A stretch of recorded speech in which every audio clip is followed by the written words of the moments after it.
Students, this lab is called the composition of a penny lab. In order to do this lab, we're going to have you obtain 3 pennies, all with a year stamped on them of 1983 or later. Now the reason it has to be 1983 or later is because the US Mint made pennies differently beginning in 1983. It's a zinc core inside the penny with a copper shell outside beginning in 1983. In this lab, what we're going to do is analyze just how much of the penny is copper and just how much of the penny is zinc based on the mass before reacting and the mass after reacting. We're going to submerge the pennies into a solution of hydrochloric acid. The zinc will react with hydrochloric acid and go away, or at least not be part of the solid portion of the penny anymore. The copper, however, will not, because its reactivity is less than that of the hydrogen within hydrochloric acid. The pennies that you pick should all have different years stamped on them so you can tell them apart, and they should be clean. If they're not clean pennies, if they have a bunch of gunk on them, it would be worth it to scrub them and get them as clean as possible. So before doing any, or actually, before we go further, I want to point out this piece of equipment. This is called a triangular file. It's triangular in profile. And what we're going to do is use it to make a notch on the penny. So I'm actually eating into the edge of the penny with the triangular file, making several notches. And as I make these notches, I'm actually scraping away the copper shell of the penny. You can see a little bit of zinc on the inside. And then flip the penny over and make several more notches. We want to get at least 5 notches in each of the pennies. So after notching, and I'll fast forward here. After notching, we're going to take the mass of the pennies before they get wet. The pennies we have here are with years 2013. I'm going to place that on my electronic scale. I also have a 1997 penny, and our third penny is a year 2007. Okay, so we'll weigh each of them after having made the notches. Our 2013 penny weighs 2.52 grams. So I'm going to record that in the data table, noting the year and the day 1 mass of 2.53 grams. I'll remove that penny. Now the 1997 penny, write down the year in the data table, 2.50 grams. Remove that one. In our 2007 penny, note the year in the data table, weighs 2.49 grams. I'm not surprised that the 3 masses are very close to each other. They're not exactly the same because anytime you have a scientific instrument, there's going to be some uncertainty. The last digit in a scientific measurement is always the uncertain digit. Okay, so we've got our 3 pennies. They're notched and they're weighed. We've got the dry mass. Now we're going to place them in a small beaker. And to wrap up day 1's procedure, it's pretty simple, although it involves a fairly strong chemical. I have 6 molar hydrochloric acid. This is the acid that's going to dissolve the zinc core of the penny, but won't dissolve the copper.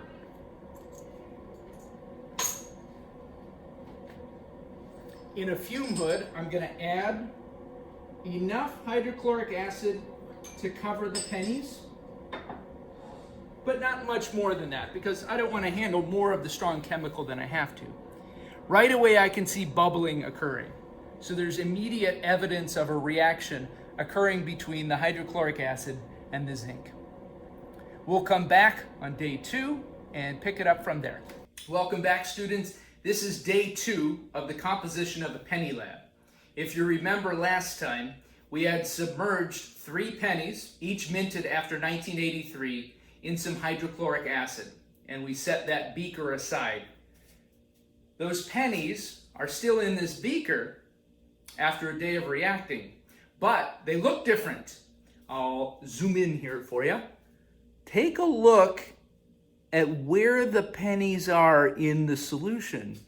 They used to be at the bottom of the beaker. They were sinking, but now they're floating. Something happened, something dramatic happened to the composition of these pennies. And as we'll see, what we have left is the copper portion of the penny. What reacted away was the zinc portion of the penny. So our goal today, we're going to retrieve the copper skins of the pennies.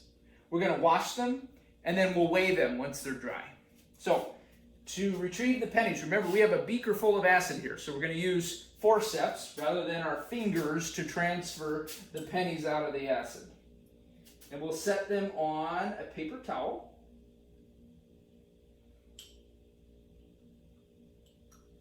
Being gentle to handle them. Because remember, they're just skins of the penny. The bulk of the mass of the penny is now gone. Now we're going to get rid of the acid down the sink. And we're going to take a wash bottle with deionized water and rinse the beaker out so that it's free from acid. And then we will rinse the pennies. I'm going to do it over this beaker. Copper skins of the pennies are getting their rinse with water at first.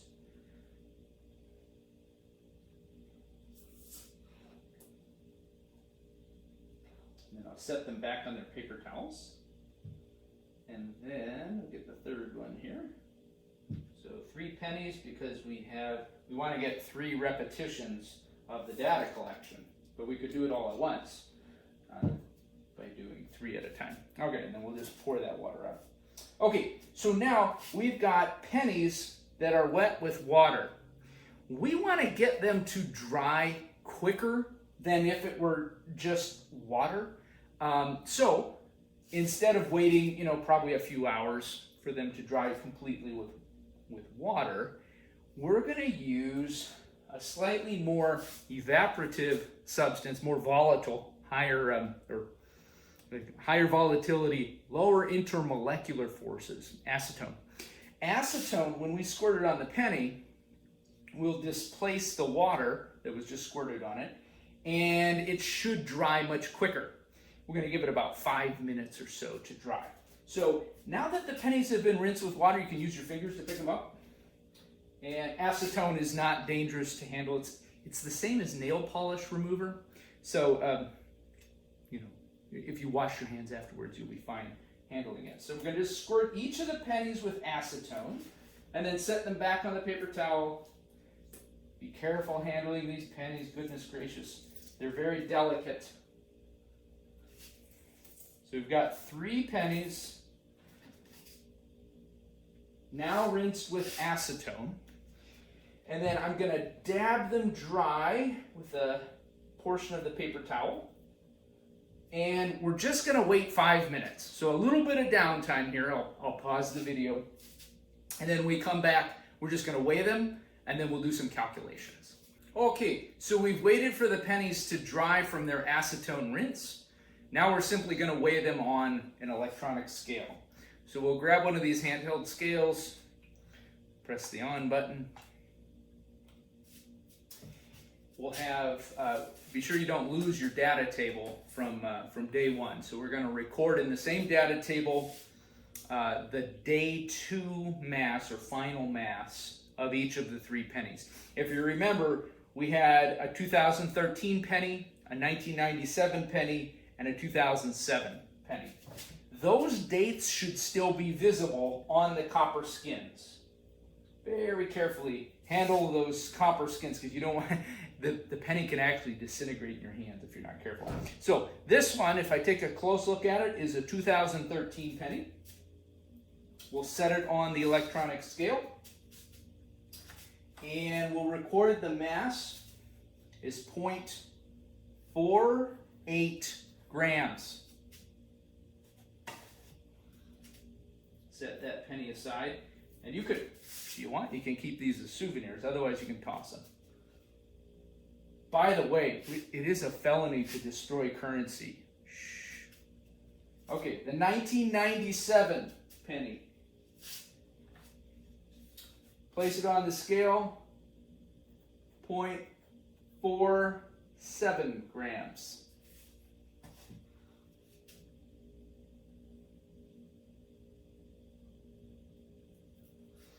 And last but not least, date stamped on the penny's copper skin still visible, 2007.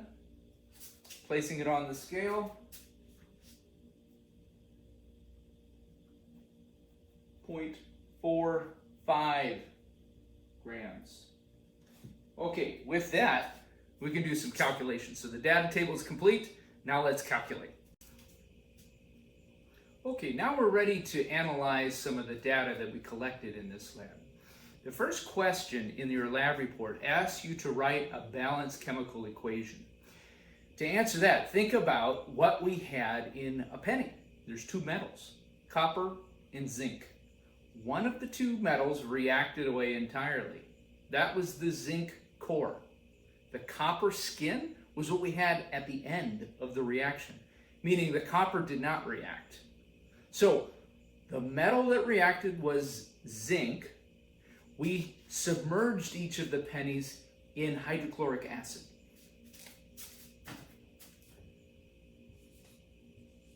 So zinc metal reacted with hydrochloric acid, HCl. On day one, there were bubbles. The bubbles around those pennies were hydrogen bubbles. I'm going to put H2 with a little subscript G for gas to remind us the state of matter of the hydrogen. And then there was another product. We need to balance the equation. There was a product that's invisible to us. It was dissolved in the solution at the end. That's zinc chloride. AQ for aqueous. Zinc chloride. Now, to balance that equation, we've got to put a coefficient 2 in front of hydrochloric acid. And then I think,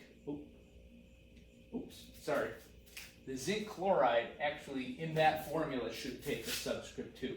Now we're balanced. So our balanced equation looks like this. Okay, next on the analysis questions, it asks us to calculate the percentage of copper. All right, remember what we had at the end of the lab was the copper skin. So presuming that would be all of the copper, our day 2 data, so the column on the right in our data table, would be the copper's mass. The initial mass, or day 1 data, in the middle column of the data table, is the mass of the whole penny. So that's everything that we started with. All right, to get the percentage of copper, we're going to take the percentage, we'll take the mass of the copper, the metal that we're interested in finding percentage of, divided by the total mass. So in the case of our 2013 penny, we're going to divide 0.48 divided by 2.53. And then to make that a percentage, we'll multiply by 100%. This would be a good time to pull out the calculator. If I punch that in, 0.48 divided by 2.53, and then multiply by 100. Round to the nearest percent. We don't need to be super precise here. We get 19%. I'm going to write this in the box where I have a little bit of room. So the percentage of copper for our 2013 pennies, 19%. For the 1997 penny, we'll take 0.47 divided by the total mass of the penny for that one, which was 2.5. And again, multiply by 100 to get a percentage out of it. And we get, well, again, 19%. That's a good sign if you have consistent results. And then 0.45 for our last penny here. 0.45 divided by 2.49, and show our work. 0.45 over 2.49 times 100% to make it a percentage. This time it works out to be 18%. So very, very consistent results. Now, there's something important, and of course I want you to show work for that in your lab report. Question 4 of the analysis says, look up the accepted value for the percentage of copper in a penny that was minted anytime after 1983. And then it says, calculate the percent error between your average percent copper and the accepted value. If we average our three numbers, the average percentage of copper here in our 3 penny, and we had to calculate all three of the percentages alone, and then we average. So I'm going to take 19 plus 19 plus 18 divided by 3. I get 18.7%. Now, I'll give you a hint. The accepted value for percentage of copper in a penny is significantly lower than 18.7%. I want you to look that up on your own. But it's significantly lower than 18.7. So there's quite a difference between the average that we found and the accepted value. When the U.S. Mint makes its copper pennies, they know exactly how much copper goes into it, and it's less than 18.7%. And that gets us to question 6, which is a really interesting one. Describe in detail one source of error. What do you think can account for significantly higher percentages of copper in our data than were actually there when the pennies were minted? Why did our mass of copper that we accounted for end up being significantly higher than the U.S. Mint would have said it should have calculated to be? The U.S. Mint would have said, hey, you're 0.48, you're 0.47, you're 0.45 grams, way too high. What about our procedure would lead to artificially high masses of copper? I want you to write about that in 3 to 4 complete sentences. So give me a paragraph on that. Thank you, students.